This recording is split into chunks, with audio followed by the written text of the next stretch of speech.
Well, the story is making a lot of people talk, not just because it is about religion, but because it involves one of the most watched political couples in America. Vice President Mr. J.D. Vance and his wife, Mrs. Usha Vance.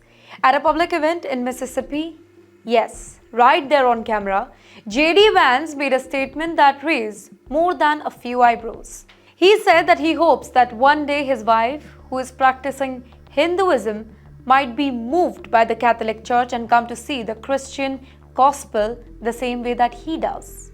Now, that might sound like a simple personal wish, right? But in America's heated political and cultural climate, it became a headline-grabbing moment. Why? Because J.D. Vance isn't just any politician that we are talking about. He's a rising conservative star and he is a true Catholic. You know, his wife, Mrs. Usha, she represents something very different. An Indian American woman with deep Hindu roots who has never converted and continues to practice her faith very proudly. Well, Vance's words have now sparked a storm of reactions. Supporters call it a very heartfelt expression of faith, something that any religious person might feel, but critics, they see it very differently. They argue that a statement like this, specifically from someone that is holding one of the highest offices in the US, could be interpreted as religious insensitive, or maybe he is just pressurizing others to convert. Now, let's take a step back here. Usha and J.D. Vance's story has always fascinated people, right? She was born Usha Chilukuri to Indian immigrant parents from Andhra Pradesh, India. A brilliant student, she studied at Yale Law University, where she met J.D. Vance. She was a Marine veteran and even author.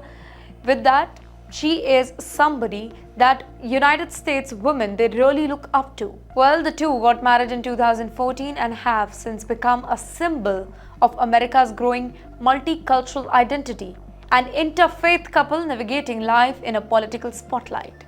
But this latest comment shows just how tricky that balance really can be. Religion in American politics is a powerful force, and when a leader talks about that, people listen very carefully. Some even accuse J.D. Vance of being tone deaf, specifically given how closely his words might echo the broader culture war playing out across the country. You know what's more interesting is that Usha herself rarely speaks publicly about religion or politics. She has always maintained a low profile, focusing on her legal career and family life. Yet, her background as a Hindu woman, married to one of the most conservative Christian politicians in America, has become a talking point again. In fact, political analysts say that this moment reveals something deeper, not just about Vance's personal belief, but about the role of faith in modern American politics. In a country where diversity is growing rapidly, such comments can actually open up conversation about religious tolerance, interfaith marriage, and the boundaries between personal faith and public office. For now, neither JD or maybe Usha, they have made any follow-up statement, but one thing is very clear, that this wasn't just any casual remark. It is becoming a part of a much larger conversation about identity, faith, and power in American politics.